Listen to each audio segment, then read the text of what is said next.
Welcome back to Appleton, Wisconsin, Fox Cities Stadium here, the site of the 2011 Division III Baseball Championships. Once again, I'm Pat Coleman, and this is Jim Dixon of D3Sports.com and D3Baseball.com. And we are down to the final two teams of the 2011 Baseball Championships. Chapman eliminated Buena Vista earlier this afternoon 3-2, and then Marietta eliminated Keystone by the score of 11-2. And Jim, this is usually the time of the tournament where the bats really begin to take over. And other than Marietta, it really didn't happen today. Oh, it really is. I expected to be running out of ink on my scorebook, but that did not happen. The game was well played, great pitching between Chapman and Buena Vista. But when you got to the second game, Marietta was scoring a lot of runs. But if you look at the runs that were earned, there were very few. So that pitching certainly dominated on a day that we felt the offenses would just overpower them. And Chapman, being able to bring in a guy, a sophomore, Travis McGee, ends up pitching his first career collegiate complete game, scattered 9 hits through 9 innings, gave up 2 runs, just one of which was earned, as Chapman improved to 36-12.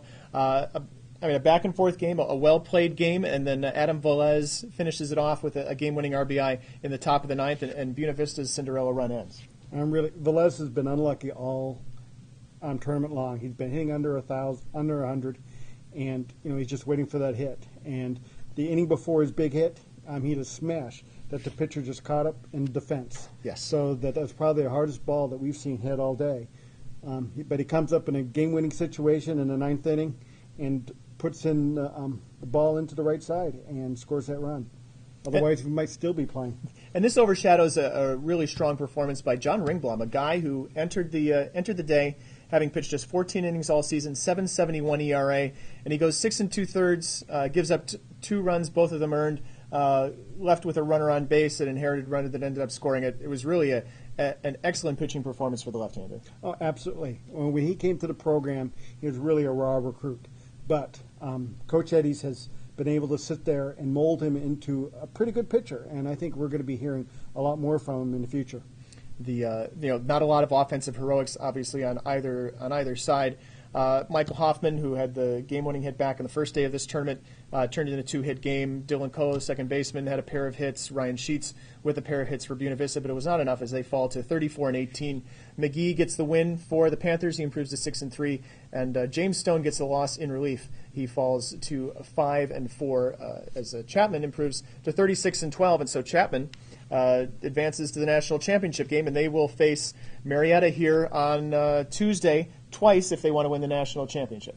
It's going to be a tough road to hoe because Marietta is going to be coming by with the top of the pitching staff, and it is a pitching staff that you do not want to face. Gosser will probably get the first game. Belaski will probably get the second game if needed. I don't know. It's going to be a tough road. Marietta's already beaten Chapman in the tournament this year.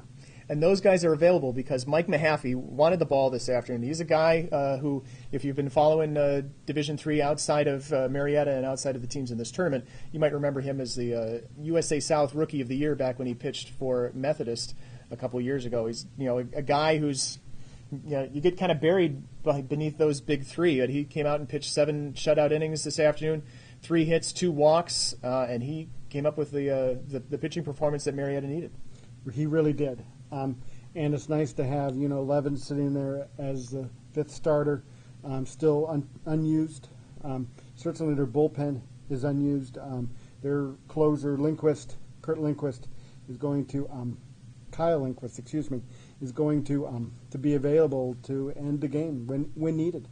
Yeah, Casey Levins is a guy who's gotten some other pitching opportunities for Marietta, but today he brought out the big bat, his first home run of the season, a mammoth shot in the 4th inning, a 2-run shot. He ended up 2 for 5 on the afternoon. He just crushed that ball. He really did, and it really set the tone for the game. Marietta scored a couple runs because of errors, but they really hadn't earned any runs themselves. All of a sudden now they get the big hit. They got a nice 5-run lead, and they were just cruising after that. Yeah, just to kind of walk through the Marietta 3rd inning, we talked on the show yesterday about not being able to make mistakes against Marietta and to give them extra outs.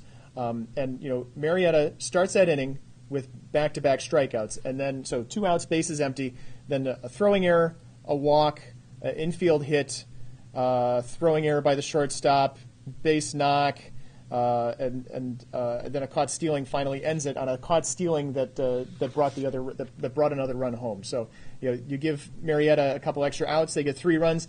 3 runs maybe didn't necessarily deflate Keystone, but that 2-run shot by Levin certainly helped there. Oh, certainly it did. And you really can't let Marietta score runs on you. They're a fundamentally sound, patient team. I was looking at the top of the order, and the first 2 batters alone, they account for almost a dozen walks. Yeah, they're patient at the plate. They walked 6 times here this afternoon, and struck out only 3 times, putting the ball in play. Something that, for example, Keystone's coach or Salisbury's coach mentioned after the games on Monday, that key to success against Keystone, because Keystone certainly helped Marietta out by committing 4 errors. Yes, and we've seen Keystone commit a lot of errors in every single game they played. What did not show up was the offense that we expected to see. We expected to see 5, 6, 7, 8 runs from Keystone, but we weren't able to get it, and that's why they're leaving here a day earlier than they want to.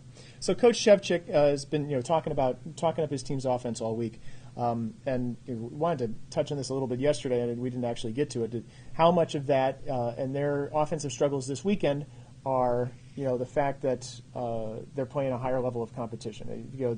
They play, obviously you play high level teams in the regionals that are above and beyond most of the teams in your conference. They average a little over 8 runs coming into this weekend, and they go away with 2, 5, 2 here today, and then of course yesterday.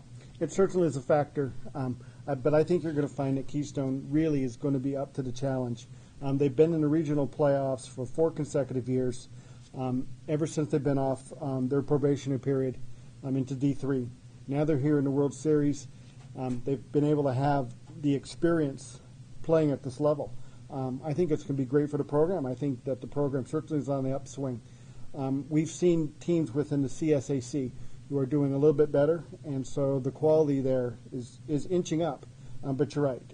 You want to play good quality competition, and the better quality you play, the better you're going to play when it comes down to these games at the end of the season. So we're left with 1 and 2 if necessary tomorrow between Marietta and Chapman. Marietta has won the national championship 4 times, most recently in 2006. Chapman has won it once. They won in 2003. Chapman will be playing in the championship game for the 2nd time, and Marietta will be playing for the 11th time. It's a couple of storied programs. Well, certainly. Chapman has been certainly here enough that they make their reservations early and often. And Marietta has been in and out of the championships forever. They hold the records for most games won, most games lost, most championships won. They're tied with Eastern Connecticut State. But if they win tomorrow, they will have the title all to themselves. So we figure for Chapman, you got to anticipate that Brian Rao is going to be coming back. Remember, he's the guy who pitched 3 1/3 innings in the opener on Friday before coming out with an apparent arm injury. They need him. They got to win twice tomorrow. Unless they got a surprise pitcher that we're not really aware of. I think Kurt Yatko's coming back for tomorrow, right? Wade Kitchens is finally going to make that start. We certainly weren't expecting the performance that we got from McGee. But there could be another pitcher out there. But really, when you talk about pitching for Chapman, Raw is the one who's going to have to be there, and I suspect that we're probably going to see the senior Sigmund also. Jordan Sigmund in one of those games if they manage to get to a second game. Brian Gosser, Austin Blasky, these guys, they've come up with great pitching performances all year and already here in Appleton as well. Yeah, whoever plays the most fundamentally sound game tomorrow is probably going to come out the winner. So that's where we stand here, the 2011 Division III Baseball Championships. He's Jim Dixon. I'm Pat Coleman. We will be back tomorrow with the wrap-up of the final game or games here from Appleton, Wisconsin.